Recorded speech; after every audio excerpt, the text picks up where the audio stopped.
ሰላም ልጆችዬ እንዴት ናችሁ? ደህና ናችሁ?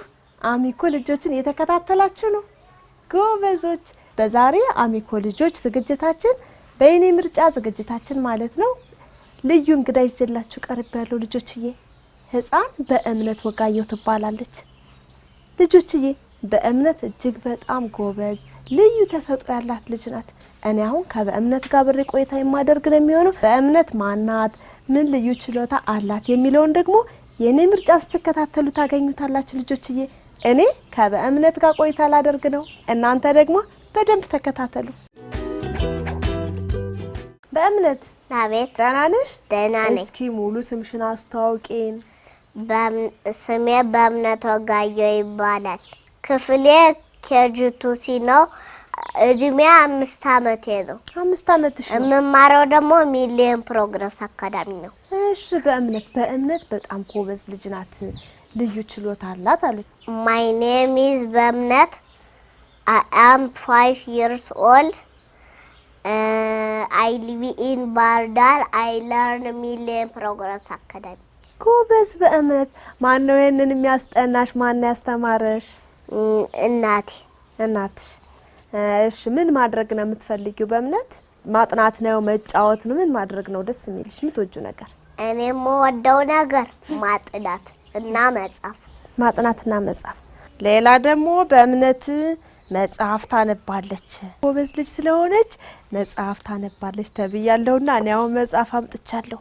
እስኪ ይሄን መጽሐፍ ርዕሱ ምን እንደሚል ታነብልኛለሽ? እሺ የስንተኛ ክፍል መጽሐፍ እንደሆነ እዚህ ላይ ተጽፏል።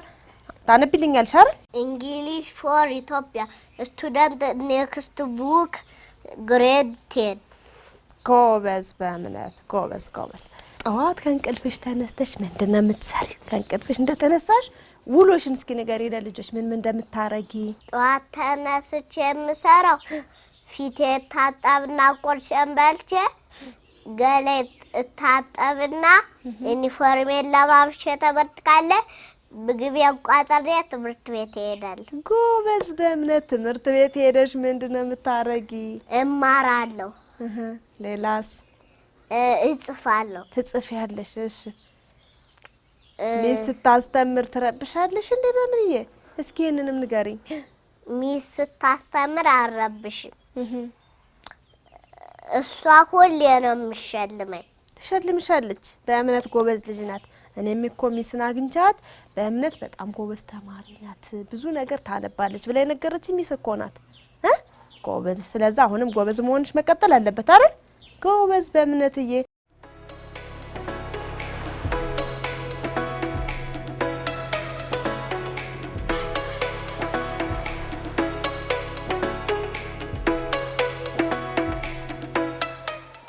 ሀዳስ ማለት የአባቴ ስም እና የእናቴ ስም ሶሲ። የእናቴ ስም ሶሲ፣ የአባቴ ስም ማቶት። መምህር ፈለጉ እባላለሁ። መሰረት ነጋሽ እባላለሁ። የሚሊኒየም ፕሮግረስ አካዳሚ የአጸደ ህፃናት ርዕሳነ መምህር።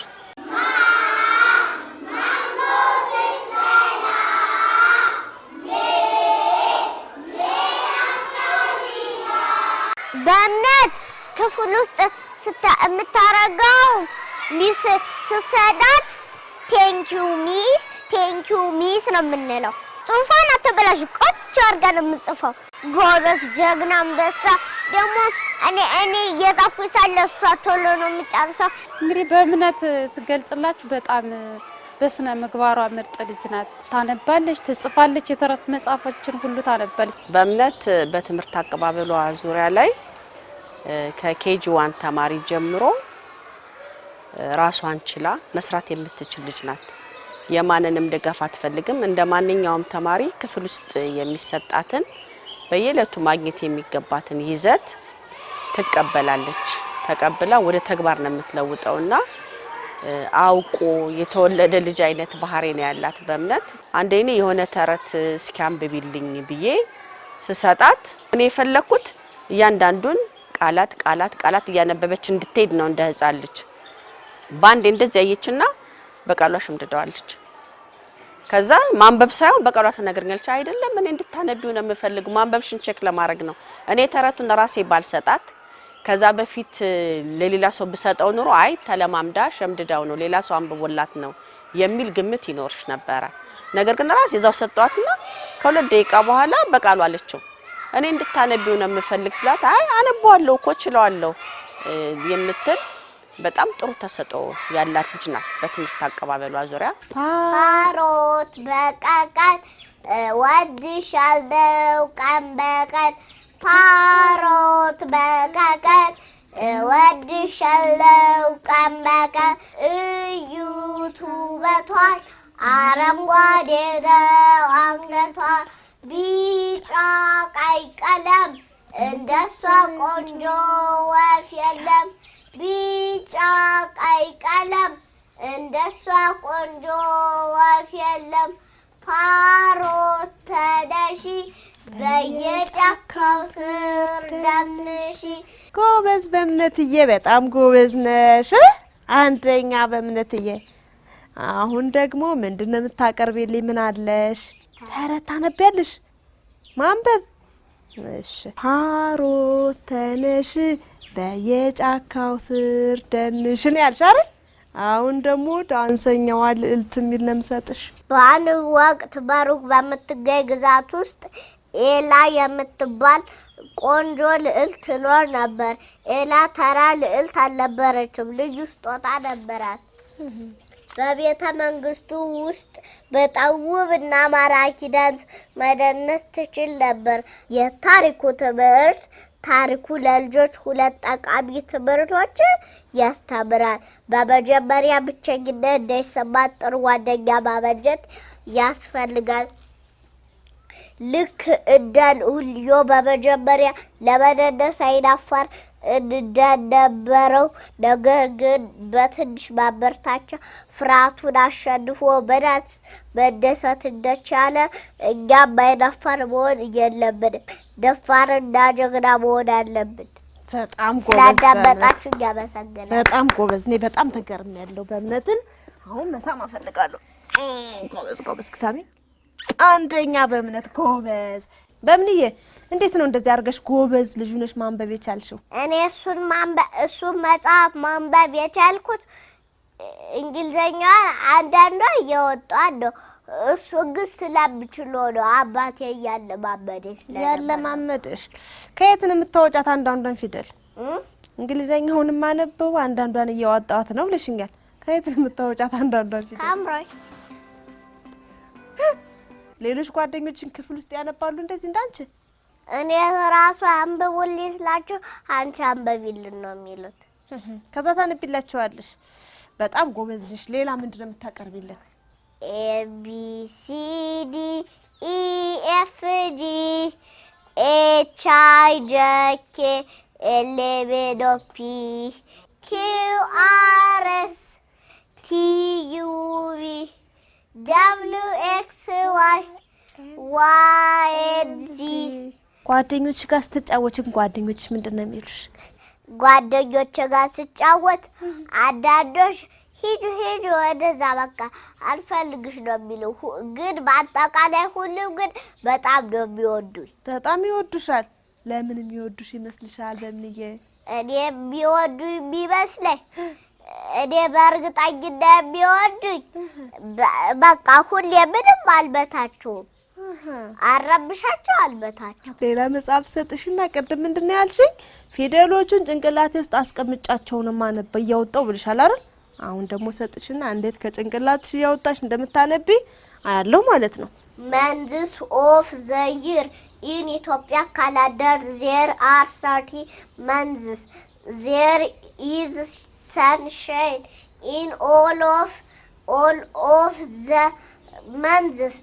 English for Ethiopia students book grade 3. grade 3 በጣም ጎበዝ ልጅ።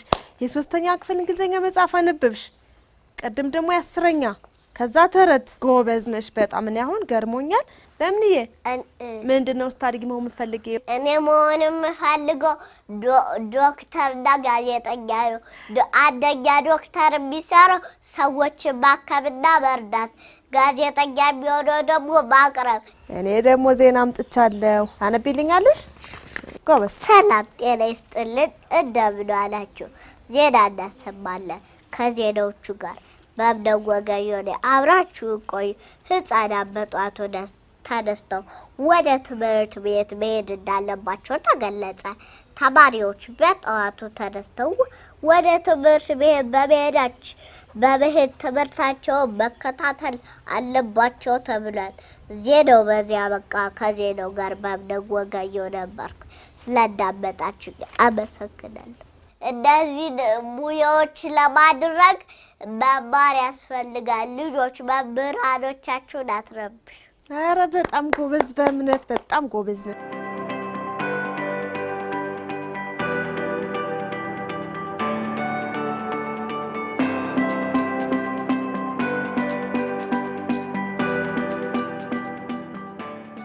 ልጆችዬ ህፃን በእምነት በጣም ጎበዝ ናት አይደል? እኔ በጣም ተገርም ያለው ይሄን ሁሉ መጽሐፍ አነበበችው። ልጆችዬ ተረት፣ ዜና፣ መጽሐፍ በጣም ጎበዝ ናት። ልጆች ደግሞ ማነበው ቃላቶችን ከአእምሮዬ ከጭንቅላቴ ውስጥ እያወጣሁ ነው ብላለች። እኔ በጣም ተገርም ያለው ታዲያ እነዚህን ቃላቶች ጭንቅላቴ ውስጥ ያስቀመጠልኝ ደግሞ አባቴ ነው ብላኛለች። ስለዚህ አሁን ከበእምነት ጋር ያለኝን ቆይታ ጨርሻለሁ። ከበእምነት አባት ጋር አብሬ ቆይታ የማደርግ ነው የሚሆነው። እንዴት አድርጎ ነው ቃላቶችን ከበእምነት ጭንቅላት ያስገባላት የሚለውን ደግሞ አብረን የምንከታተል ነው የሚሆነው። አሁን ከበእምነት ወላጅ አባት ከአቶ ወጋየሁ ጋር አብረን ቆይታ የምናደርግ ነው የሚሆነው። ልጆችዬ አሁንም ቆይታችሁን ከኛ ጋር አድርጉ። አቶ ወጋየሁ እንኳን ደህና መጡ። እንኳን ደህና ቆያችሁኝ። ከህፃን በእምነት ጋር በጣም ጥሩ ቆይታ አደረግን። በጣም ጎበዝ ልጅ ናት። እኔ በጣም ተገርም ያለሁና እንዴት ነው በዚህ መንገድ እቺ ልጅ መስራት የተቻለው? አባቢ መጽሐፍ እያነበበልኝ ነው ብለኛለችና እስኪ አንደኛ ምን አይነት ልጅ ናት? በእምነት ቤት ውስጥ ምን አይነት ባህሪ ያላት? ከዛ ደግሞ እንዴት ነው በዚህ መንገድ ህፃናትን መስራት የሚቻለው የሚለውን ደግሞ እንጫወት። እሺ፣ ወጋየሁ ታሪኩ እባላለሁ። የህፃን በእምነት አባት ነኝ። በመጀመሪያ እድሉን ስለሰጣችሁኝ አሚኮን በጣም ነው የማመሰግነው። እንግዲህ ከዚህ በመቀጠል በእምነት ልጄ በጣም ጎበዝ ናት። አንደኛ የሆነች ልጅ ነው እግዚአብሔር የሰጠኝ። እሱን ነው የማመሰግነው። በእምነት በጣም ጎበዝ ተማሪ ናት። መስከረም ላይ ነው 5 ዓመት የሞላት። የኬጂቱ ተማሪ ናት እና በዚህ እድሜዋ ማንበብ ትችላለች። አንደበተ ርቱዕ ናት። ያው በጣም ተጫዋች ናት። በስነ ምግባሯ ደግሞ በጣም ወርቅ ልጅ ናት። ከማንም ጋር ትጣላም። ሰው በጣም ትወዳለች። እንግዳ በጣም ትወዳለች። ፈጣን አእምሮ ናትና እግዚአብሔር የተመሰገነን። በጣም ደስተኛ ነኝ በልጄ። መልካም። ምንድነው ያለችኝ? መጽሐፍቶችን የተለያዩ እንድታነብ እድል ሰጥቻታለሁ። በጣም ጎበዝ ልጅ ናት። ቅላጼዋ በትክክል ተረድታ ነው የምታነበውና በጣም ተገርም ያለው የእውነት ጥሩ ልጅ ነው ያለ ያሳድግልህ። ያለችኝ ነገር ምንድነው? አባቴ መጽሐፍ ያነብልኝ ነበር። ያኔ ነው ቃላቶቹን ጭንቅላቴ ውስጥ ያስቀመጥኳቸው። አሁን ደግሞ ከጭንቅላቴ እያወጣው ነው ማነብ አለችኝ። በምንዬ እውነቴን ነው አይደል? አዎ። ስለዚህ አሁን አባቢ እንዴት አድርጎ ቃላቶቹን ጭንቅላትሽ ውስጥ እንዳስቀመጠ እንዲነግረን ነው። ምንድን ነበር የምታረግላት እገዛ? እውነት ለመናገር እገዛ ብዙም አላደርግላትም፣ ግን ቴሌቪዥን በጣም ታያለች። እድሜዋን በጣም ህፃን ስለሆነች ይህችን ማገዝ ብዙም አይጠበቅምና አሁን ግን አንዳንዴ ያው የተወሰነ ተረት አነብላታለሁ። እንግሊዘኛ ደግሞ እንድታነብ የተወሰነ ኢንከሬጅ አደርጋታለሁ። ከቤት ያለው መጀመሪያ ሙሉ ነፃነት ነው የምንሰጣት። አንገርፋትም፣ አንቆጣትም። በቻልነው መጠን እንደ ወላጅ እናግዛታለን፣ ምክርም መክራታለን። በእምነት ጊፍትድ ናት ብዬ አስባለሁ እኔ እውነት ለመናገር። በኬጂቱ ደረጃ እንግሊዘኛ የሚያነብ ህጻን አለ ብዬ አላስብም። አማርኛ በደንብ ነው የምታነበው፣ እንግሊዘኛም በደንብ ነው የምታነበውና እንደው እኔ የእግዚአብሔር ስጦታ ነው ብዬ ነው የማስበው። እንደምታዳምጧትም ተረድቻለሁና ሌሎች ወላጆች ምን እንማር ከናንተ? እንደዚህ ልጆችን ውጤታማ ልጆች እንዲሆኑ የምንነግራቸውን የሚያዳምጡ ልጆች እንዲሆኑ ወላጆች ምን እናድርግ? ጥሩ ጥያቄ ነው። ያው ወላጅ ማለት ዝም ብሎ ወልዶ መተው ብቻ በቂ ነው ብዬ አላስብም። ለልጆቻቸው ጊዜ ቢሰጡ፣ የሚሰጣቸውን ታስክ ተማሪ ከሆኑም በደንብ ያግዟቸው፣ ልጆቻቸው ውጤታማ ይሆናሉ ብዬ አስባለሁ። በእምነት ዶክተር መሆን ፈልጋለሁ፣ በተጨማሪም ጋዜጠኛ ብላኛለችና እንደዛ እንድትሆን ምን ማድረግ አለባት? እንዳባት የሚጠበቅ ነገር አለ። ልጆች መሆን ለሚፈልጉት ነገር ማድረግ የሚጠበቅባቸው ነገር አለና ምን ማድረግ ይጠበቅባታል? ሌሎች ልጆችስ መሆን ለሚፈልጉት ነገር ምን ያድርጉ? አዎ እውነት ነው። ፍላጎቷ ዶክተር ነው መሆኑ ነው የምትለው። እንግዲህ እኔ ደግሞ ምርጫዬ ጋዜጠኛ ብትሆን ብዬ አስባለሁ። ያው እኔ ባልወስንም እግዚአብሔር ስለሚወስን ለምንድን ነው ጋዜጠኛ ብዬ ያሰብኩት? ጊፍትድ ናት፣ ማንበብ ትችላለች፣ መናገር በጣም አንደበተ ርቱዕ ናት በነገራችን ላይ እና እንደው ወደ ሚዲያ የሚዲያ ሰው ትሆናለች ብዬ አስባለሁ። እንግዲህ ይሄ ነገር እንዲሳካ እያንዳንዱ ወላጅ ልጆቹን በቅርበት ቢከታተል በደንብ ጋይድ ቢያደርጓቸው መልካም ነው ብዬ አስባለሁ።